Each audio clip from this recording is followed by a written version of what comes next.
The dust had barely settled on her mother's grave when Caroline discovered her uncle had stolen the only thing she had left to remember her by. The September heat of 1882 pressed down on Tombstone, Arizona territory like a weight that could crush bones, and Caroline Fletcher stood in the doorway of the Silver Dollar Saloon with her heart hammering against her ribs and fury blazing in her green eyes. She had searched everywhere for the ring, the delicate gold band with the small emerald that her mother had worn every day of her life, the ring that had been passed down through 3 generations of women in her family. Her uncle Silas had sworn he knew nothing about it when she confronted him at the boarding house where they had been staying since the fever took her mother 2 weeks ago. But Mrs. Henderson from the general store had seen him, had watched him stumble out of this very saloon at dawn, boasting about his winning streak and flashing a woman's ring to anyone who would look. Caroline pushed through the batwing doors, her worn calico dress swirling around her ankles, her dark hair pulled back in a practical bun that did nothing to soften the determined set of her jaw. The saloon was quieter in the afternoon, with only a handful of men scattered at tables, nursing whiskey and playing cards with the slow deliberation of those who had nowhere else to be. The bartender, a thick-necked man with mutton chops and suspicious eyes, looked up as she entered. "We don't serve ladies in here," he said, his voice flat and unwelcoming. "I am not here for a drink," Caroline said, her voice steady despite the trembling in her hands. "I am looking for my uncle Silas Fletcher. Have you seen him?" The bartender's expression shifted to something that might have been pity. "Fletcher was here last night, lost everything he had and then some. He left about 2 hours ago, heading for the train station, I heard." The words hit Caroline like a physical blow. Her uncle had abandoned her, left her alone in a territory where she knew no one, with barely enough money for a week's lodging and no family within 1,000 miles.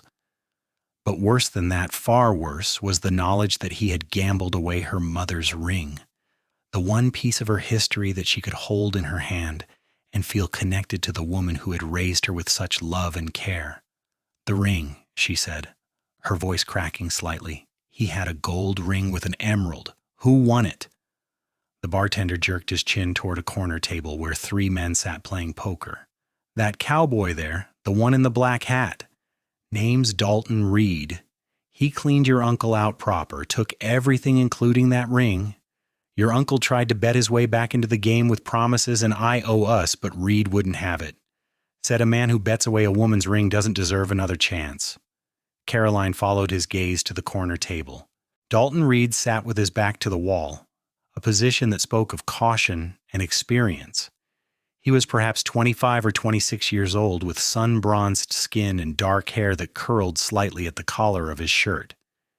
His face was angular and handsome in a rugged way, with a strong jaw shadowed by a few days of stubble, and eyes so blue they seemed to catch the light even in the dimness of the saloon.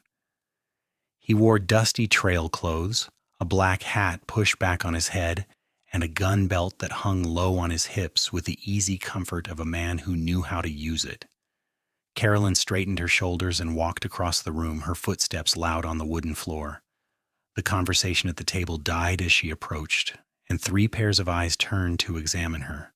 Dalton Reed looked up from his cards, his blue gaze sharp and assessing, taking in her threadbare dress, her pale face, the dark circles under her eyes that spoke of grief and sleepless nights. "Mr. Reed," she said, stopping at the edge of the table. He set down his cards slowly, giving her his full attention. "That would be me. My name is Caroline Fletcher. I believe you won something from my uncle last night that belongs to me. A gold ring with an emerald stone." Dalton's expression did not change, but something flickered in his eyes, a recognition or perhaps understanding. He reached into his vest pocket and pulled out the ring, holding it up so the emerald caught the light. Caroline's breath caught in her throat at the sight of it. It looked so small in his large, calloused hand, so delicate and precious. "This ring?" he asked quietly. "Yes," Caroline said, her voice barely above a whisper. "It was my mother's. She died 2 weeks ago, and it is all I have left of her. My uncle had no right to take it, no right to gamble it away. I am asking you, please, to return it to me." One of the other men at the table, a grizzled prospector with a tobacco-stained beard, let out a harsh laugh. "You want him to just give it back? Lady, this is Tombstone. A bet is a bet, and what's won is won." But Dalton was still looking at Caroline, his blue eyes searching her face with an intensity that made her feel exposed and vulnerable. "Your uncle bet this ring in a poker game, lost it fair and square. What makes you think I should just hand it over?" Caroline felt her cheeks flush with a mixture of anger and desperation. "Because it is not his to bet. Because it belonged to my mother, and her mother before that. And it should belong to me. Because taking advantage of a drunk fool's mistake is not the same as earning something honestly." "Your uncle wasn't that drunk," Dalton said mildly.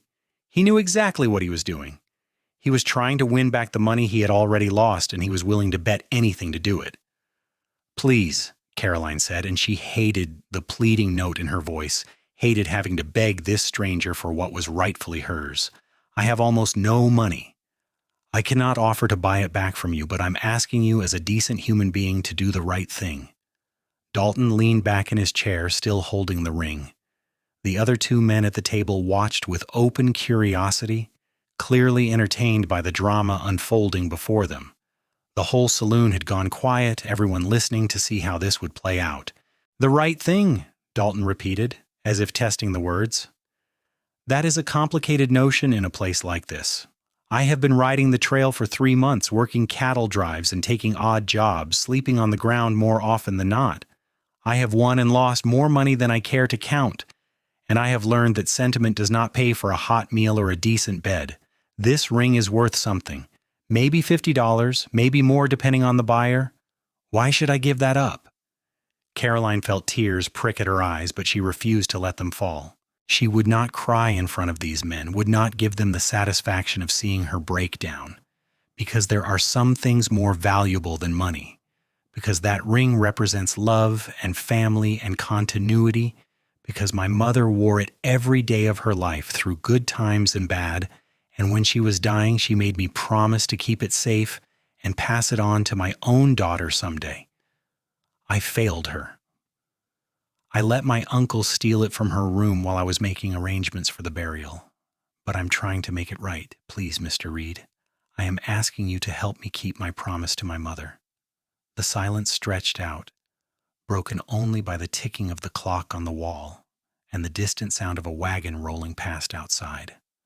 Dalton's expression was unreadable, his blue eyes still fixed on Caroline's face.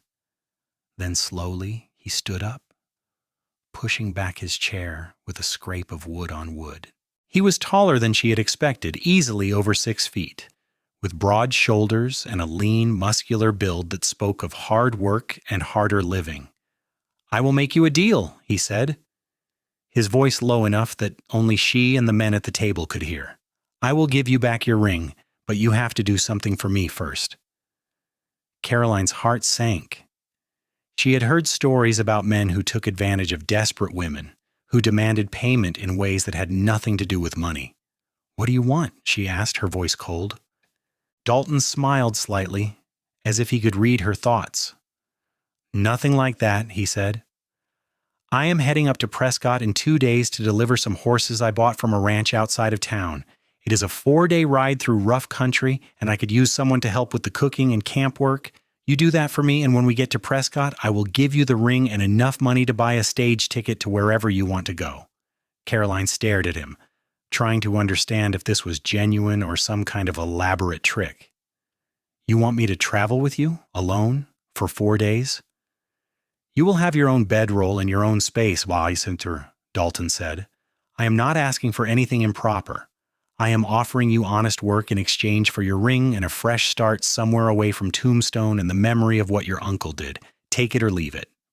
It was a mad proposition, the kind of thing her mother would have warned her against 100 times. A young woman did not travel alone with a strange man through dangerous country, not unless she was prepared to risk her reputation and possibly her life. But what choice did she have? She had no money, no family, no prospects. Her uncle had abandoned her, and the few people in Tombstone who knew her would not lift a finger to help. This cowboy, this stranger who had won her mother's ring in a card game, was offering her a way out, a chance to reclaim what was hers and start over somewhere new. "If I agree," she said slowly, "how do I know you will keep your word? How do I know you will not just take advantage of me out there in the wilderness?" Dalton's jaw tightened slightly. "You don't know. You will have to trust me. But I will tell you this, Miss Fletcher. I've done a lot of things I'm not proud of, but I have never forced myself on a woman, and I never will. You will be safe with me, or as safe as anyone can be in Apache country. That is the best guarantee I can give you." Caroline looked down at the ring still resting in his palm, the emerald glinting softly. She thought of her mother, of the stories she had told about the women who had worn that ring before her, strong women who had survived hardship and loss, who had crossed oceans and continents to build new lives in a harsh land. Those women had not let fear stop them. They had done what needed to be done, even when it was dangerous, even when it was hard. "I will do it," she said, meeting Dalton's eyes. "I will help you with your horses and your camp work, and when we reach Prescott, you will give me the ring and the money. Do we have an agreement?" Dalton extended his hand, and after a moment's hesitation, Caroline shook it. His grip was firm and warm, his palm rough with calluses. "We have an agreement," he said. "Be ready to leave at dawn the day after tomorrow. Bring only what you can carry in a saddlebag. We will be traveling light and moving fast." Caroline nodded, her mind already racing ahead to all the things she would need to do, all the preparations she would need to make. But as she turned to leave the saloon, Dalton's voice stopped her. "Miss Fletcher?" She looked back at him, one hand on the batwing door. "For what it is worth," he said quietly, "I am sorry about your mother. And I'm sorry your uncle turned out to be the kind of man who would steal from you. You deserve better than that." The unexpected kindness in his words brought the tears rushing back, but Caroline blinked them away and pushed through the doors into the harsh sunlight of the Arizona afternoon. She had 2 days to prepare for a journey that could change everything. 2 days to decide if she was making the right choice or the biggest mistake of her life. But as she walked back toward the boarding house, her hand instinctively curled as if around the phantom weight of her mother's ring, and she knew that whatever happened, she had to try. She had made a promise, and she intended to keep it. The 2 days passed in a blur of activity. Caroline packed her few belongings into an old canvas bag, carefully folding the spare dress and undergarments she owned, adding a hairbrush, a small Bible that had belonged to her mother, and a tintype photograph of her parents on their wedding day. She paid Mrs. Whitmore at the boarding house for the week she had stayed there and asked if there was any chance of getting a reference for future employment. Mrs. Whitmore, a stern-faced widow with a soft heart, had looked at her with knowing eyes. "You are leaving with that cowboy, aren't you?" she said. "The one who won your mother's ring." Caroline felt her cheeks burn. "He is helping me get to Prescott. I am going to work as a cook on the journey." "A cook," Mrs. Whitmore repeated, her tone suggesting she did not entirely believe it. But then she sighed and reached out to pat Caroline's hand. "You are a good girl, Caroline. Your mother raised you right. I hope this man treats you with respect, and I hope you find what you are looking for in Prescott. If you need anything, if things do not work out, you send word and I will see what I can do." The kindness was almost too much to bear. Caroline thanked her and left quickly, before the tears could start again. She spent her last evening in Tombstone sitting in the small cemetery on the edge of town, at her mother's grave with its simple wooden marker. She talked to her mother in whispers, telling her about the ring and Uncle Silas and the strange cowboy who had offered her a way out. She asked for guidance, for strength, for forgiveness for leaving so soon after the burial. And as the sun set over the desert, painting the sky in shades of orange and purple and deep red, she felt a sense of peace settle over her, as if her mother had heard and approved. Dawn came too quickly. Caroline was waiting outside the boarding house with her bag when Dalton rode up leading a string of 6 horses, beautiful animals with glossy coats and intelligent eyes. He swung down from his own mount, a tall bay gelding with a white star on its forehead, and looked her over with an appraising eye. "You ready?" he asked. "I am ready," Caroline said, trying to sound more confident than she felt. Dalton helped her mount one of the gentler mares, a dappled gray with a calm disposition, and showed her how to settle into the saddle comfortably. Caroline had ridden before, though not often, and she felt awkward and uncertain as the mare shifted beneath her. But Dalton was patient, adjusting her stirrups and giving her tips on how to move with the horse's gait. "We will take it easy the first day," he said. "Give you time to get used to riding. By tomorrow you will be sore in places you did not know you had muscles, but you will adjust." They rode out of Tombstone as the sun climbed over the eastern hills, and Caroline looked back only once at the town that had been both her mother's deathbed and the site of her uncle's betrayal. Then she turned her face forward, toward the open country and whatever lay ahead. The first day was every bit as difficult as Dalton had predicted. The sun beat down mercilessly, and despite the wide-brimmed hat Dalton had insisted she wear, Caroline felt the heat like a physical presence, pressing against her skin and stealing her breath. The landscape was harsh and beautiful, all red rocks and scrub brush and vast stretches of empty desert broken by distant mountains. They saw few other travelers, just a freight wagon heading south and a pair of prospectors leading a donkey laden with supplies. Dalton kept up a steady pace, stopping occasionally to water the horses at small streams or to check their hooves for stones. He did not talk much, but he was constantly aware of their surroundings, his eyes scanning the horizon and the rocky outcroppings where trouble could hide. Caroline understood that this was dangerous country, that Apaches and outlaws both roamed these lands, and that their small party would be an easy target if they were caught off guard. They made camp that first night in a small canyon with a spring at its base, a place Dalton clearly knew from previous travels.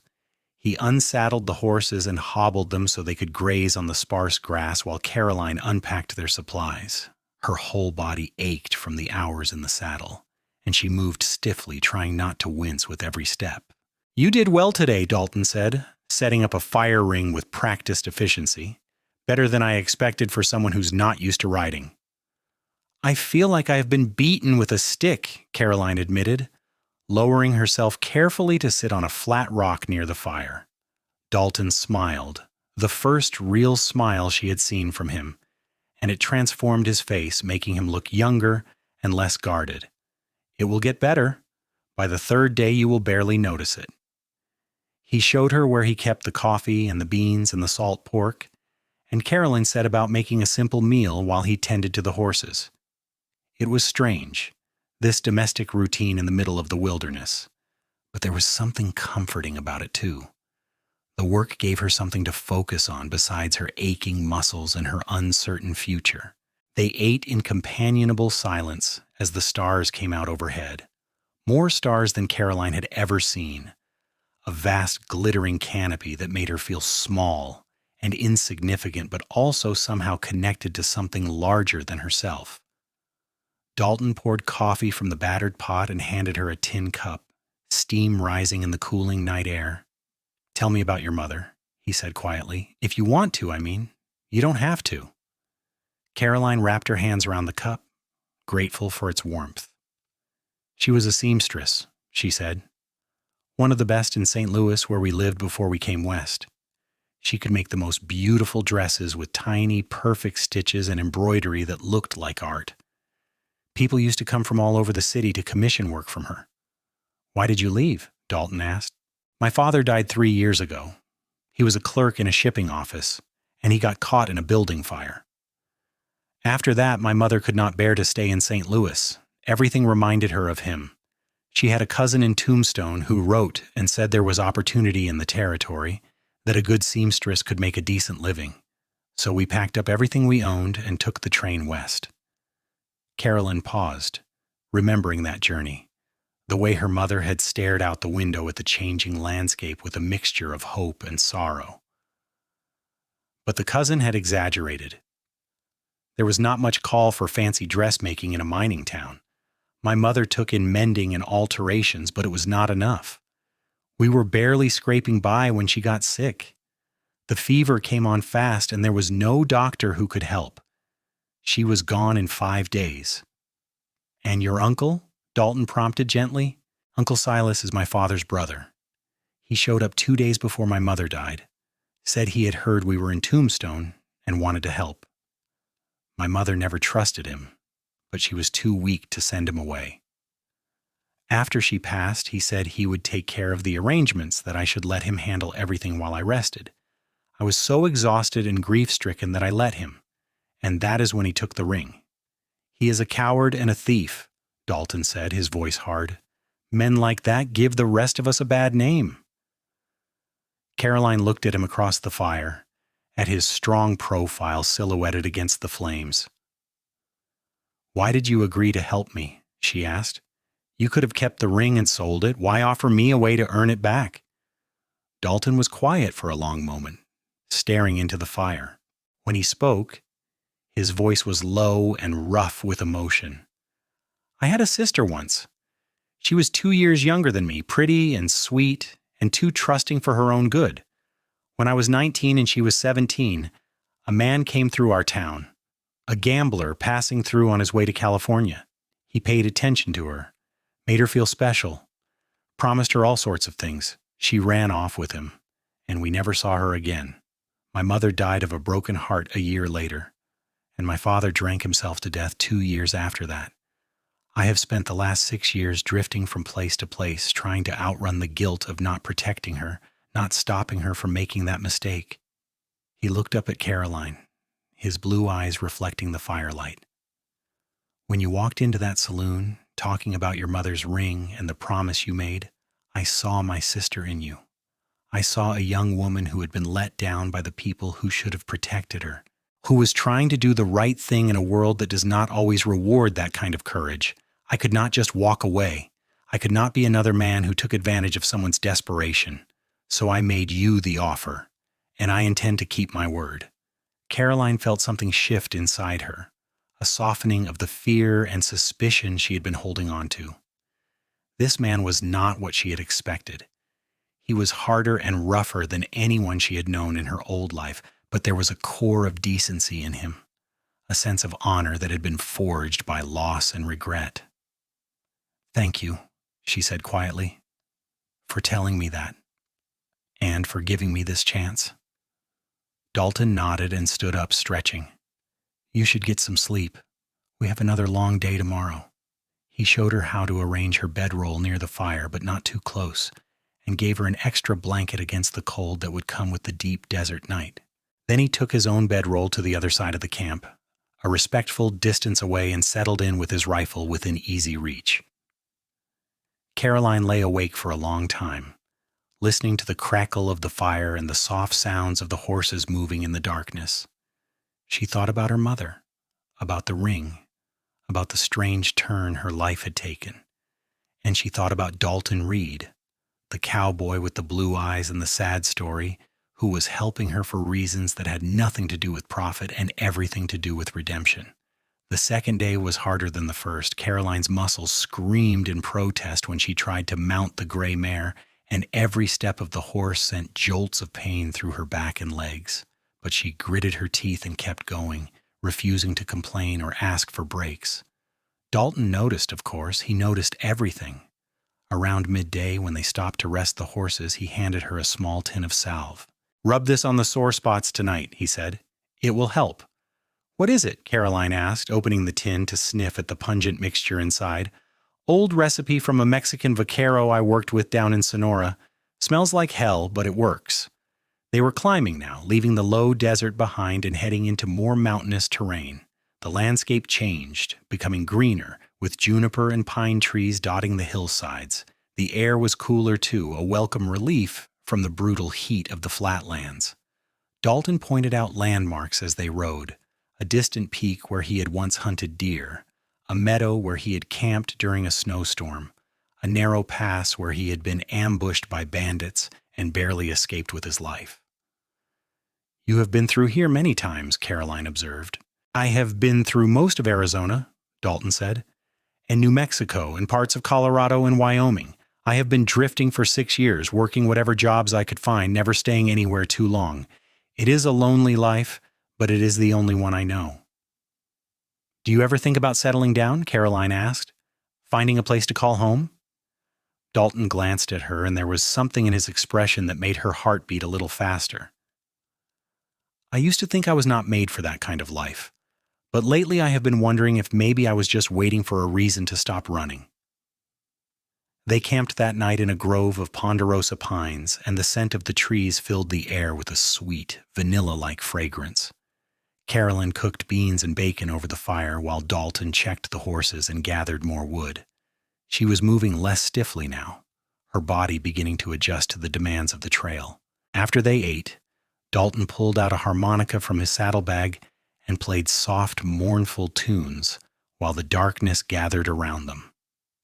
My father taught me, he said, when he noticed Caroline watching. He said every man should know how to make music, because it is one of the things that makes us human. It is beautiful, Caroline said, sad but beautiful. That is the only kind of music I know how to play. Later, as Caroline lay in her bedroll, she found herself thinking about Dalton in ways that surprised and unsettled her. She noticed the way his hands moved when he worked with the horses, gentle and sure. She noticed the way he smiled when something amused him, a slow spread of warmth across his face. She noticed the way he looked at her sometimes as if he was seeing not just the worn dress and tired face, but something deeper, something valuable and worth protecting. It was too soon, she told herself. Her mother had been dead only 3 weeks. She had no business thinking about a man in that way, especially a drifting cowboy she barely knew. But her heart did not seem to care about propriety or proper mourning periods. Her heart was responding to the kindness he showed her, to the quiet strength in him, to the way he made her feel safe in a world that had become frighteningly uncertain. The third day brought new challenges. They encountered a group of prospectors heading south, rough-looking men who eyed Caroline with too much interest until Dalton moved his horse between her and them, his hand resting casually on his gun. The prospectors got the message and moved on without trouble, but the incident left Caroline shaken. "Does that happen often?" she asked when they were alone again. "Men causing trouble?" "Often enough," Dalton said grimly.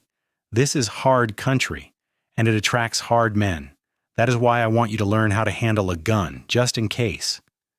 During their midday rest, he took out his spare revolver and showed her how to load it, how to aim, how to squeeze the trigger slowly instead of jerking it.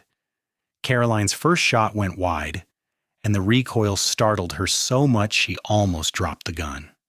But Dalton was patient, correcting her stance and her grip until she managed to hit a makeshift target he had set up on a tree stump. "You have a good eye," he said approvingly. "With practice, you could be a decent shot." "I hope I never have to use it for real," Caroline said, handing the gun back. "So do I, but it is better to know how and not need it than to need it and not know how." They talked more that day. Sharing stories of their lives before loss had changed everything. Caroline told him about her childhood in St. Louis, about the grand houses where her mother had delivered dresses, about the riverboats on the Mississippi and the smell of the stockyards on hot summer days. Dalton told her about growing up on a small ranch in Texas, about learning to ride before he could walk, about the first time he had helped drive cattle to market and felt the pride of being trusted with real responsibility. "What happened to the ranch?" Caroline asked. "After my parents died, my older brother took it over. We had a falling out about the way he handled things after our sister disappeared. He thought we should just accept it and move on. I could not do that. So I left, and I have not been back since." "Do you miss it?" Dalton considered the question. "I miss the idea of it. I miss knowing I had a place where I belonged. But the reality was never as good as the memory. My brother and I were always too different, too much at odds. Maybe it is better this way." That night they camped near a small lake, and Caroline washed the trail dust from her face and arms in the cool water while Dalton stood guard on the shore, his back turned to give her privacy. The stars came out again, impossibly bright, and Caroline found herself standing at the water's edge longer than necessary, just breathing in the clean air and feeling grateful to be alive. When she returned to the fire, Dalton had laid out their supper and was pouring coffee. He handed her a cup and their fingers brushed, a brief touch that sent a jolt of awareness through her. Their eyes met, and Caroline saw her own feelings reflected in his blue gaze, a mixture of attraction and uncertainty and something deeper that neither of them was quite ready to name. "Caroline," Dalton said, his voice rough, "I want you to know that when we get to Prescott, I will keep my promise. I will give you the ring and the money, and you will be free to go wherever you want. But I want you to also know that if you wanted to stay, if you wanted to see where this thing between us might go, I would like that. I would like that very much." Caroline's heart was pounding so hard she was sure he could hear it. "What thing between us?" she whispered, even though she knew exactly what he meant. Dalton set down his coffee cup and took a step closer. "You know what I mean. You feel it too. I can see it in the way you look at me, in the way you smile when I play the harmonica, in the way you lean toward me when we ride close together. I am not imagining this." "No," Caroline admitted, her voice shaking slightly. "You are not imagining it. I do feel something. But Dalton, my mother just died. I should be in mourning. I should not be thinking about any man, let alone one I met less than a week ago." "Your mother would want you to be happy," Dalton said gently. "She would want you to find someone who would take care of you, who would honor you the way you deserve. I'm not saying we have to rush into anything. I'm just saying that maybe we should see where this leads. Maybe we both deserve a chance at something good after all the loss we have been through." Caroline looked up at him, at his handsome, earnest face, at the way he was looking at her as if she was the most precious thing he had ever seen, and she made a decision that both terrified and exhilarated her. "Yes," she said. "Yes, I want to see where this leads." Dalton's smile was like the sun breaking through clouds. He reached out slowly, giving her time to pull away if she wanted to, and when she did not, he cupped her face in his hands and kissed her. It was a gentle kiss, tender and sweet, a promise rather than a demand. Caroline's eyes fluttered close and she leaned into him, her hands coming up to rest on his chest, feeling the steady beat of his heart beneath her palms. When they pulled apart, both of them were breathing hard, and Caroline felt as if the world had shifted on its axis, as if everything had changed in that single moment. "We should take this slow," Dalton said, though his hands were still cradling her face. "I do not want to rush you or make you feel pressured. I just wanted you to know how I feel." "I know," Caroline said, "and I feel the same way. It is fast and it is probably foolish, but I cannot help it. You make me feel safe. You make me feel like maybe I can have a future that is not just about surviving, but about actually living." They sat by the fire for a long time that night, talking in low voices, sharing more of their histories and their hopes. Dalton told her about the ranch he dreamed of owning someday, a place with good water and grass where he could raise horses. Caroline told him about her dream of having a home, a real home with a garden and a kitchen where she could cook real meals, not just trail food over a campfire. And as they talked, they held hands, fingers intertwined, and Caroline felt something inside her begin to heal. The fourth day of their journey dawned clear and bright, and Caroline woke with a sense of anticipation that had nothing to do with reaching Prescott and everything to do with the man who was already up and tending the fire. Dalton looked over as she emerged from her bedroll, and the smile he gave her made her feel warm all the way through. They broke camp quickly and efficiently, working together with the ease of people who had learned each other's rhythms. The horses were fresh and eager, and they made good time through the pine forests and across high meadows where wildflowers bloomed in profusion. Dalton pointed out different plants and birds, sharing his knowledge of the land with a quiet enthusiasm that made Caroline see the wilderness not as something to be feared, but as something beautiful and worthy of respect, Around midday, they came over a rise and saw Prescott spread out in the valley below, a bustling town that served as the territorial capital.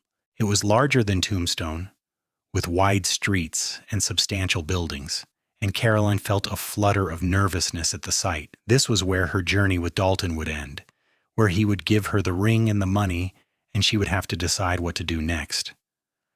But as they rode down toward the town, Dalton reached over and took her hand, threading his fingers through hers in a gesture that was both comforting and possessive. "I meant what I said last night," he told her. "You do not have to leave. You do not have to go anywhere unless you want to." "I know," Caroline said, "and I have been thinking about it. I want to stay, Dalton. I want to see what we can build together." His relief was palpable, and he squeezed her hand gently. "Then we will figure it out together." They rode into Prescott in the late afternoon, and Dalton led them to a livery stable where he had arranged to deliver the horses. The owner, a stocky man named Wilson, inspected the animals and counted out Dalton's payment with a satisfied nod. "Fine stock," Wilson said. "You deliver on time, and the horses are in good condition. I will send word if I need more." With the transaction completed, Dalton took Caroline to a small but respectable hotel on the main street. He paid for 2 rooms, one for her and one for him, and arranged for hot baths to be brought up. Caroline sank into the copper tub in her room with a sigh of pure bliss, washing away 4 days of trail dust and feeling her sore muscles relax in the steaming water. When she emerged, clean and dressed in her spare dress, she found Dalton waiting for her in the hotel lobby. He had bathed and shaved, and in clean clothes he looked even more handsome than he had on the trail. He offered her his arm, and together they walked to a restaurant that served actual cooked meals on real plates. Over dinner, Dalton pulled the ring from his pocket and held it out to Caroline. The emerald glinted in the lamplight, and Caroline's breath caught at the sight of it. "This belongs to you," Dalton said. "I am giving it back, as I promised." Caroline reached for it, but instead of taking it from his hand, she held out her left hand, palm down. "Would you put it on my finger?" she asked softly. "The way you said in your original offer?" Dalton's eyes darkened with emotion. He took her hand and slid the ring onto her finger, and it fit perfectly, as if it had been made for her, but then he surprised her by leaving his hand over hers, holding it gently. "Caroline," he said, his voice rough with feeling, "I know this is fast. I know we have only known each other for a few days, but I have never felt about anyone the way I feel about you. You are strong and brave and beautiful, and I want to spend the rest of my life proving to you that you made the right choice in trusting me. So I am asking you now in this restaurant in Prescott if you would consider becoming my wife. Not right away, if you are not ready, but someday when you feel sure. I want to give you a home and a future. I want to give you the kind of life your mother would have wanted for you." Tears sprang to Caroline's eyes, but they were happy tears, tears of relief and joy and a hope so fierce it almost hurt. "Yes," she said, her voice shaking. "Yes, Dalton, I will marry you. And I do not need to wait. I am sure now. I have been sure since that night by the lake when you kissed me and I realized that my heart had already made its choice." Dalton came around the table and pulled her to her feet, and he kissed her there in front of everyone in the restaurant, a deep, passionate kiss that left no doubt about how he felt. The other diners applauded, and Caroline laughed against his mouth, feeling lighter than she had in months, maybe years. They were married 3 days later by a justice of the peace in Prescott, with the hotel owner and his wife standing as witnesses. Caroline wore her best dress, and Dalton bought her a small bouquet of wildflowers from a vendor on the street. It was a simple ceremony, nothing like the grand weddings Caroline had dreamed of as a girl, but it was perfect in its own way, full of love and promise and the sense that they were starting something real and lasting. After the wedding, Dalton took her to a small house on the outskirts of town that he had rented with the money from the horse sale. It was modest, just 3 rooms and a kitchen, but it had a fireplace and real glass windows and a bed with a feather mattress. Caroline walked through it with tears in her eyes, touching the furniture and the curtains and the little wood stove, unable to believe that this was hers, that she had a home again. "It is not much," Dalton said, watching her anxiously, "but it is a start. I've been talking to some of the ranchers around here, and there is work to be had breaking horses and managing cattle drives. I can save up, and in a few years we can buy our own land, build our own ranch." "It is perfect," Caroline said, turning to him with shining eyes. "It is everything I need." Their first night as husband and wife was tender and gentle, Dalton taking his time to make sure Caroline felt safe and cherished. He kissed every inch of her skin, murmuring words of love and devotion, and Caroline responded with a passion that surprised them both. Afterward, they lay tangled together in the big bed, Caroline's head on Dalton's chest, listening to the steady beat of his heart. "I wish my mother could have met you," she said softly. "She would have liked you. She would have approved." "I wish I could have met her too," Dalton said, stroking her hair. "But I think she would be happy knowing that you are safe and loved. That is what any parent wants for their child." "Do you think we will have children?" Caroline asked. "I hope so," Dalton said. "I would love to have a son to teach about horses and ranching, or a daughter who is as strong and beautiful as her mother." "We could have both," Caroline said, smiling. "We could have a whole house full if you want." They fell asleep like that, wrapped in each other's arms, and Caroline felt a peace she had not known since before her mother's death. She had her mother's ring back on her finger where it belonged, and she had a husband who loved her and a home to call her own. It was more than she had dared to hope for when she had walked into that saloon in Tombstone just a week ago. The months that followed were full of hard work and happiness. Dalton proved to be as good as his word, taking on every job he could find and saving every penny. Caroline found work as a seamstress, using her mother's skills to take in alterations and make simple dresses for the women of Prescott. She set up a corner of their little house as her workroom, and slowly she built up a reputation for quality work and fair prices. In the evenings, they would sit together by the fire, Dalton playing his harmonica while Caroline sewed, and they would talk about their dreams for the future. Dalton wanted to buy land in the high country north of Prescott, where there was good water and grass and timber for building. Caroline wanted a garden where she could grow vegetables and flowers, and a proper kitchen where she could cook the recipes her mother had taught her. As winter came on and the first snows fell on the mountains around Prescott, Caroline realized that she had not had her monthly courses in some time. When she finally worked up the courage to visit the town doctor, he confirmed what she had already begun to suspect. She was going to have a baby. She told Dalton that night after supper, watching his face carefully for his reaction. For a moment he just stared at her, as if the words had not quite registered. Then a smile spread across his face, so bright and joyful that Caroline felt her own eyes fill with tears. "A baby," he said wonderingly. "We are going to have a baby." He swept her up in his arms, spinning her around the small kitchen until she was laughing and begging him to put her down. Then he set her on her feet and knelt before her, pressing his ear against her still flat belly as if he could hear the tiny heartbeat within. "I am going to be a father," he said, looking up at her with wonder in his blue eyes. "You have made me the happiest man alive, Caroline Reed." The pregnancy was not easy. Caroline suffered from sickness in the mornings that often lasted all day, and as her belly grew, she found it harder to do the detailed sewing work that brought in money. But Dalton took on extra jobs, working from dawn to dusk, and he waited on her hand and foot when he was home, making sure she had everything she needed. In the spring, just as the wildflowers were beginning to bloom again, Caroline went into labor. It was a long and difficult birth, and there were moments when Dalton feared he would lose her. But Caroline was strong, stronger than either of them had realized, and with the help of a capable midwife, she brought their son into the world as the dawn broke over the mountains.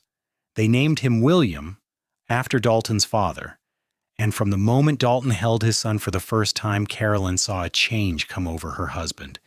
He had always been loving and attentive, but now there was a new determination in him, a fierce need to provide and protect that drove him to work even harder.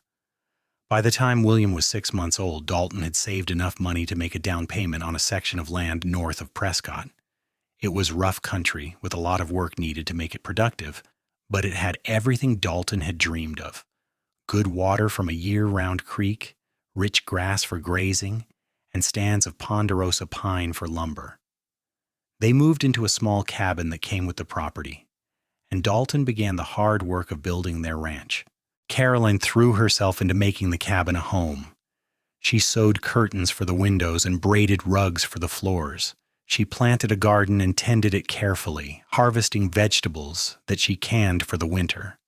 And she took care of William, marveling at how much he looked like his father, with the same blue eyes and dark hair, the same serious expression when he was studying something new. The first year on the ranch was hard. Dalton worked from dawn to dusk, clearing land and building fences and breaking horses to sell. Caroline helped as much as she could, managing the household and the garden while caring for William. Money was tight, and there were times when they wondered if they had taken on too much too soon. But they had each other, and they had their son, and they had the dream they were building together. One evening in late summer, as they sat on the porch of their cabin watching the sunset paint the sky in brilliant colors, Dalton reached over and took Caroline's hand. She was wearing the emerald ring as she always did, and he traced the outline of the stone with his thumb. "Do you ever regret it?" he asked quietly. "Marrying me, coming out here to this rough life? You could have taken the money and gone east back to civilization." Caroline turned to look at him, at his beloved face lined with tiredness, but also with contentment. "Never," she said firmly. "This is exactly where I am meant to be. With you, in this place we are building together. My mother's ring brought me to you, and I will always be grateful for that." "Your mother would be proud of you," Dalton said, "of the woman you have become, of the life you have made." "I hope so," Caroline said. "I think about her often, especially when I look at William. I see her in his smile sometimes, and I remember all the things she taught me about strength and resilience and love. I am going to teach him those same things, and when he is old enough, I am going to tell him the story of how his father won this ring in a card game and gave it back to me when he could have kept it. I am going to tell him that his father is the most honorable man I have ever known." Dalton pulled her close, and they sat together as the stars came out one by one, and William slept peacefully inside the cabin. The ranch was still just a dream in progress, but it was their dream, and they were building it together one day at a time. The years passed, marked by the changing of the seasons and the growth of their family. When William was 3, Caroline gave birth to a daughter they named Sarah after Dalton's lost sister. She had her mother's green eyes and her father's stubborn determination. And from the moment she could walk, she followed Dalton everywhere, insisting on helping with the horses and the cattle even when she was too small to be of any real use. 2 years after Sarah came another son, whom they named James. He was quieter than his siblings, more thoughtful, with a love of books and learning that surprised his rancher parents. Caroline taught him to read using the Bible and the few other books they owned, and Dalton built him a small desk where he could study and write. The ranch prospered slowly but steadily. Dalton gained a reputation for breeding and training quality horses, and buyers came from as far away as Phoenix and Tucson to purchase his stock. Caroline's garden expanded until she was producing more than they could eat, and she sold the surplus in Prescott, adding to their income. They hired a hand to help with the heavy work, a young man named Tom who proved reliable and hardworking. Through it all, Caroline wore her mother's ring, and it became a symbol not just of her past but of the life she had built.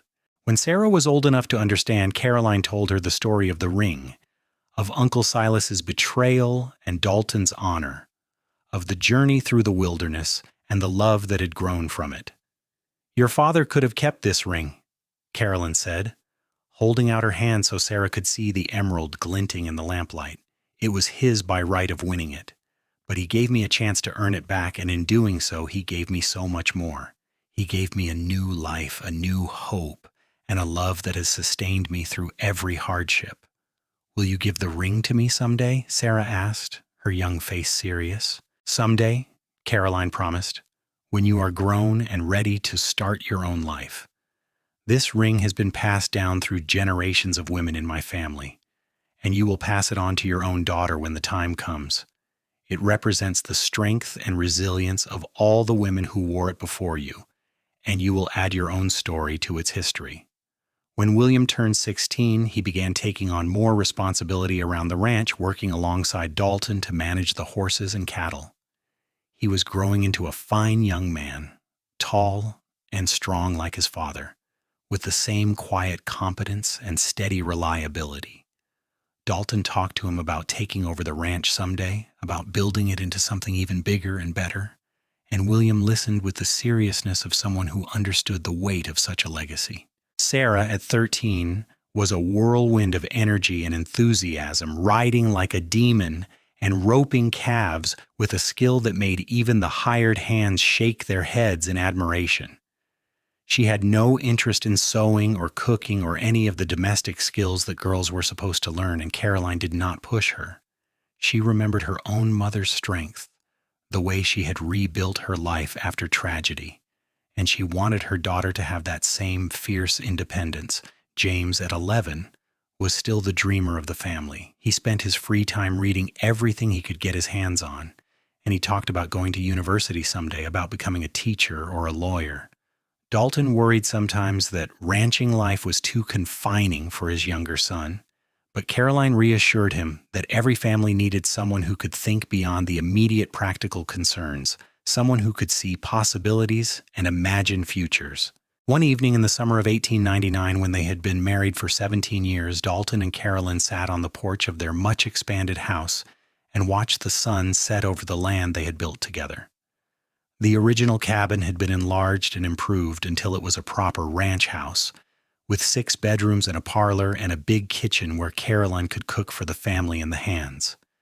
The land around them was lush and green, dotted with cattle and horses, crossed by sturdy fences and irrigated fields. What had started as a rough homestead had become a thriving ranch, respected throughout the territory. "Do you remember that first night on the trail?" Dalton asked, taking Caroline's hand. "When I played the harmonica and you told me about your mother?" "I remember," Caroline said, smiling at the memory. "I was so scared and so determined. I had no idea what I was getting into, going off into the wilderness with a stranger." "I fell in love with you that night," Dalton said quietly. "I did not realize it then, but looking back, I can see it. The way you talked about your mother, the strength in you despite everything you had been through. I knew I wanted to be part of your life, to help you build something good from all the loss." "You did more than that," Caroline said, squeezing his hand. "You gave me everything, a home, a family, a love that has never wavered. You kept your promise to give me back the ring, but you also gave me yourself, and that was the greatest gift of all." They sat in comfortable silence for a while, watching as William rode in from the far pasture and Sarah practiced her roping in the corral. James was inside reading by lamplight, and the hired hands were settling the horses for the night. It was an ordinary evening, one of thousands they had shared, but Caroline felt the same sense of peace and gratitude she had felt on that long-ago night when Dalton had first kissed her by the fire. "I have been thinking," Dalton said slowly. "We have been so focused on building this ranch, on making sure the children have everything they need. But I want to do something for you, Caroline, something that is just for you." "What do you mean?" Caroline asked, curious. "I want to take you on a trip, just the two of us, for a few weeks. We can go to San Francisco, see the ocean, stay in a fancy hotel, eat in nice restaurants. You can buy new dresses and go to the theater and do all the things you have never had a chance to do because you have been working so hard to build this life with me." Caroline felt tears prick at her eyes. "Dalton, that is a lovely thought, but we cannot just leave. The ranch needs you. The children need us." "William is old enough to manage the ranch for a few weeks, and Tom can help him.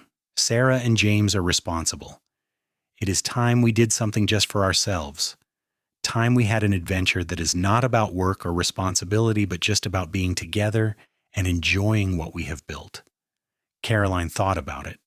about the idea of seeing new places and having new experiences with the man she loved. It had been 17 years since their 4-day journey from Tombstone to Prescott, 17 years of hard work and sacrifice and focus on building their family and their ranch. Maybe Dalton was right. Maybe they had earned a chance to celebrate what they had accomplished. "Yes," she said, smiling up at him. "Yes, let's do it. Let's have an adventure." They took the trip that fall, after the summer work was done and before the winter snows came. It was strange and exhilarating to board the train in Prescott and watch the familiar landscape slip away to travel west toward the coast and the vast Pacific Ocean that neither of them had ever seen. They stayed in a hotel in San Francisco that was grander than anything Caroline had imagined, with electric lights and hot running water and a restaurant that served food from countries she had only read about. Dalton bought her new dresses, beautiful gowns in silk and satin that made her feel like a different person, like the lady she might have been if her life had taken a different path. They went to the theater and watched a play that made Caroline laugh and cry. They walked along the waterfront and watched ships from all over the world unloading exotic cargo. They rode the new cable cars up and down the steep hills and marveled at the energy and diversity of the city.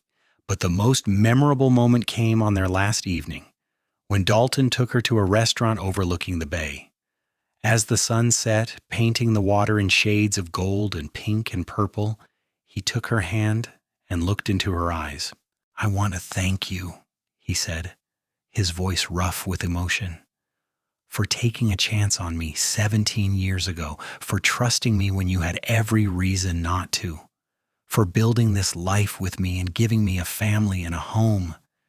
You have made me happier than I ever thought I could be, and I love you more now than I did on the day we married." Caroline felt tears spill down her cheeks, but they were happy tears.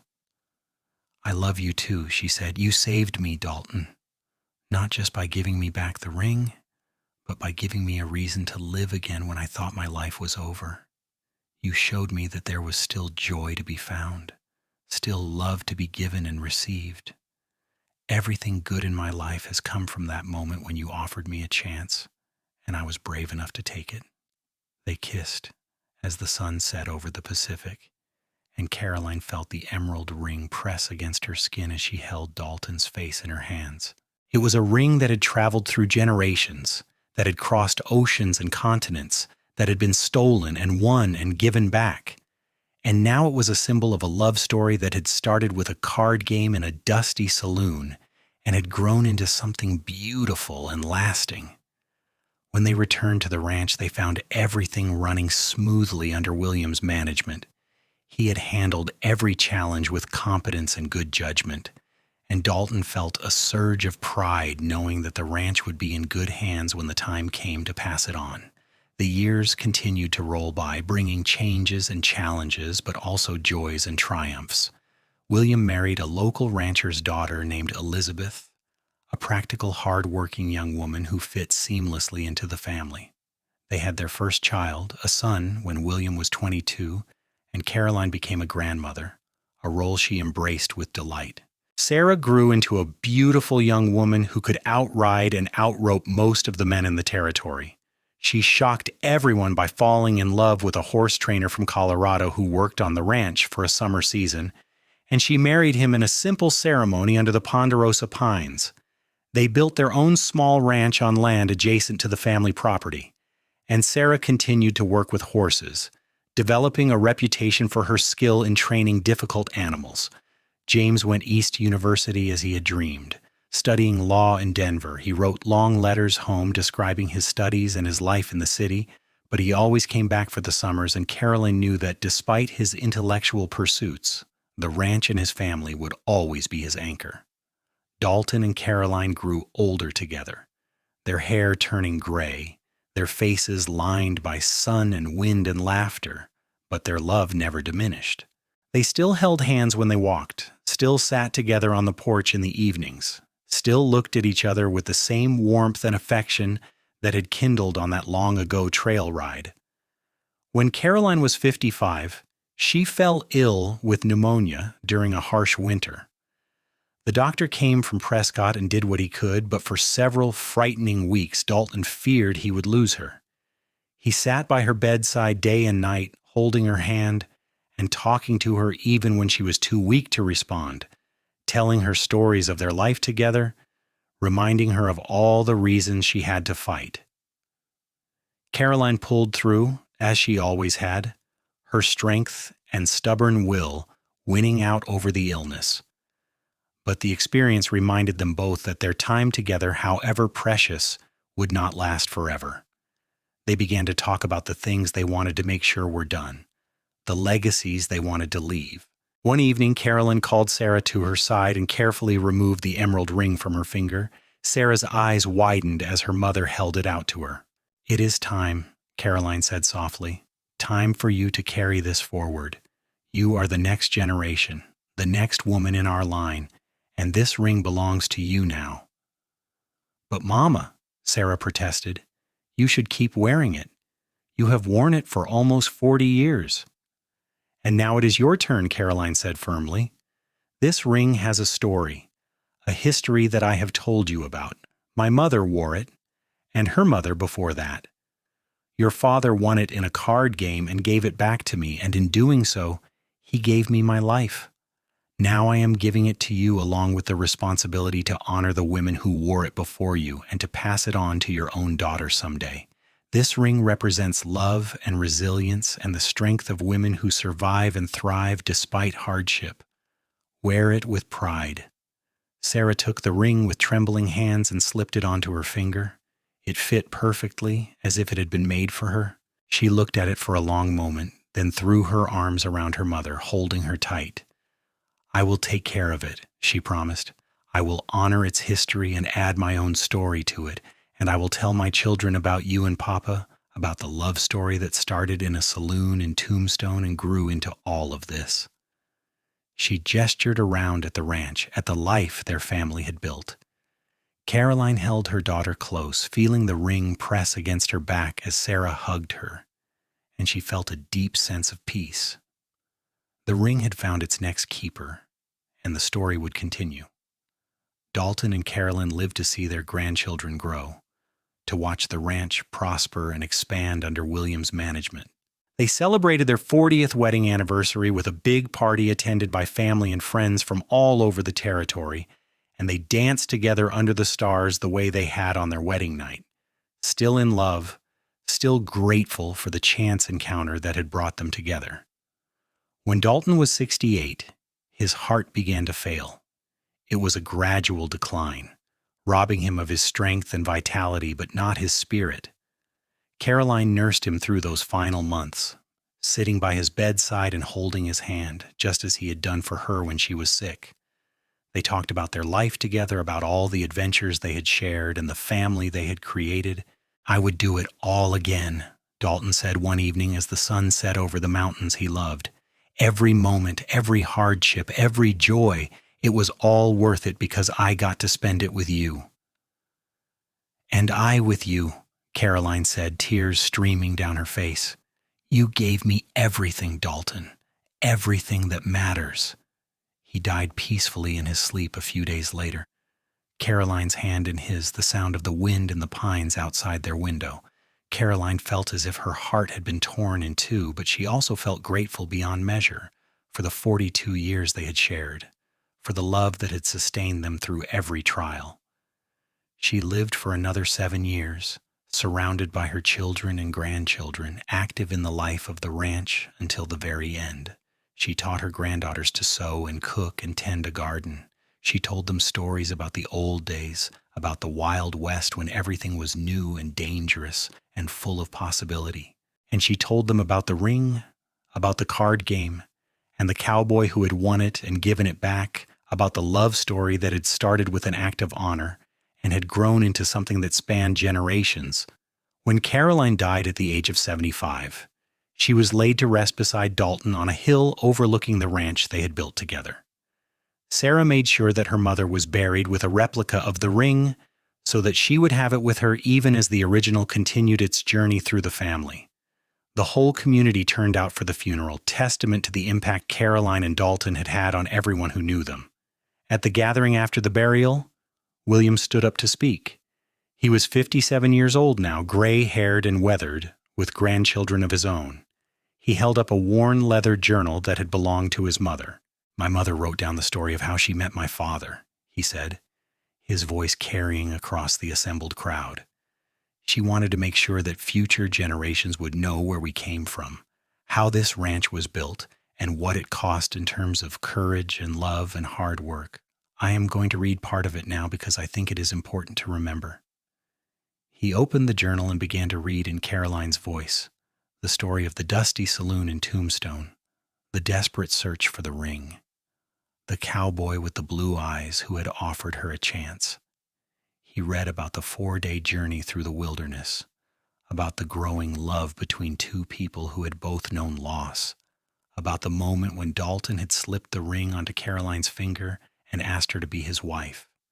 As William read, Sarah stood with her own daughters beside her, the emerald ring glinting on her finger. She thought about her mother's strength, about her father's honor, about the love story that had shaped her entire life, and she made a silent promise to tell her own daughters the story, to make sure that the ring and its history would continue to be passed down, a tangible link to the past and a reminder of what really mattered. The ranch continued to thrive under William's management, and eventually under his son's management after him. Sarah and her husband built their own successful operation, and James returned from Denver to practice law in Prescott, always maintaining close ties with the family ranch. The descendants of Dalton and Caroline spread throughout Arizona, carrying with them the values and the story of the couple who had started it all. The emerald ring passed from Sarah to her eldest daughter, and from her to the next generation, each woman adding her own chapter to the story. The ring traveled through time, a witness to love and loss, to triumph and hardship, to the enduring strength of women who refused to be broken by circumstance. And somewhere in the heaven that cowboys and seamstresses go to, Dalton and Caroline Reed walked hand in hand through meadows of wildflowers, young again and in love, grateful for the card game that had brought them together and for the life they had built from a single act of honor in a dusty Tombstone saloon so many years ago. Their story became a legend in the family, told and retold around dinner tables and campfires, a reminder that love could bloom in the most unlikely places, that courage could be found in desperate times, and that honor and decency could change the course of a life. The ring was the physical embodiment of that story, a small circle of gold and emerald that represented so much more than its monetary value. Years became decades, and decades became a century, but the story endured. In 1982, exactly 100 years after Caroline had walked into the Silver Dollar Saloon, her great-great-granddaughter stood in a museum in Phoenix looking at a display about the history of Arizona Territory. Among the artifacts was a photograph from the early 1900s showing a family gathered on the porch of a ranch house. In the center were an elderly couple, the woman's hand resting on the man's arm, and on her finger was a ring with an emerald stone. The great-great-granddaughter, who was also named Caroline, touched the glass case gently. She wore the same ring on her own finger now, passed down through 4 generations of women. She had heard the story countless times, had read the original journal that the first Caroline had kept. And standing there in the museum, looking at the photograph of her ancestors, she felt a profound connection to the past, to the love story that had started everything. That evening, she went home to her own family and gathered her children around her. She told them the story again, the story of the card game and the cowboy and the 4-day journey through the wilderness. She told them about the love that had grown from honor and chance, about the ranch that had been built from nothing, about the ring that had traveled through time carrying the hopes and dreams of the women who had worn it. And as she spoke, she slipped the ring off her own finger and held it up so her young daughter could see it clearly. The emerald caught the light, glowing with the same green fire it had held for more than 100 years. "This will be yours someday," she told her daughter. "And with it comes a responsibility to remember where we came from, to honor the strength and courage of the women who came before us, and to pass on the story to your own children." This ring represents love, real love, the kind that lasts beyond death and echoes through generations. Your great-great-great-grandmother Caroline and your great-great-great-grandfather Dalton built something that has endured, and we are all part of that legacy. The little girl reached out tentatively to touch the ring, her eyes wide with wonder. "Tell me the story again, Mama," she said, "and tell me about the cowboy and the card game." And Caroline began again, the story that would never grow old. The story of a ring and a promise and a love that had conquered loss and built an empire of the heart in the wild, beautiful, dangerous land of the Arizona Territory in 1882. The ring remained in the family, passing from mother to daughter, each generation adding their own story to its history. The ranch founded by Dalton and Caroline eventually grew into one of the largest and most respected operations in Arizona, but it never lost sight of its origins. A portrait of the original Dalton and Caroline hung in the main house, and beside it was Caroline's journal, preserved in a glass case, open to the page where she described the moment Dalton had placed the ring on her finger in that restaurant in Prescott. Every Reed family gathering included the telling of the story, a tradition that connected past to present and reminded everyone of the values that had built the family: honor, courage, love, and the willingness to take chances on people and possibilities. Young people in the family grew up knowing that they came from a love story, that their very existence was the result of a cowboy's decision to give back what was rightfully won, and a young woman's courage to trust a stranger with her future. The story of Caroline and Dalton Reed became more than just a family legend. It was included in books about the settlement of Arizona Territory, taught in schools as an example of the kind of personal histories that shaped the West, and referenced in academic papers about gender roles and economic development in frontier communities. But for the Reed family, it remained something more personal and more precious. A reminder that love and honor could transform lives, that taking chances on goodness could lead to blessings beyond imagination, and that the choices made by two people in a dusty saloon in 1882 could echo through time, shaping the lives of people who would not be born for another 100 years. And so the story continued. Generation after generation, the emerald ring passing from hand to hand, each woman who wore it adding her own chapter to the saga while honoring the original love story that had started it all. The ring that had been stolen and won and given back became a symbol not just for one family, but for the enduring power of love and honor in a world that often seemed to value neither. In the end, that was the true legacy of Caroline Fletcher and Dalton Reed. Not just the ranch they built or the family they raised, but the story they created, a story of love born from loss, of hope rising from despair, of a cowboy who chose honor over profit, and a young woman who chose courage over fear. It was a story that deserved to be remembered, and thanks to the ring that passed through generations, it would be remembered forever, a bright thread of love and honor woven through the tapestry of American history. And somewhere in the mountains of Arizona, on a hilltop overlooking a ranch that still bore their name, two graves stood side by side, marked with simple stones that bore their names and the dates of their lives, and a single sentence that said everything that needed to be said, together forever, in this life and the next.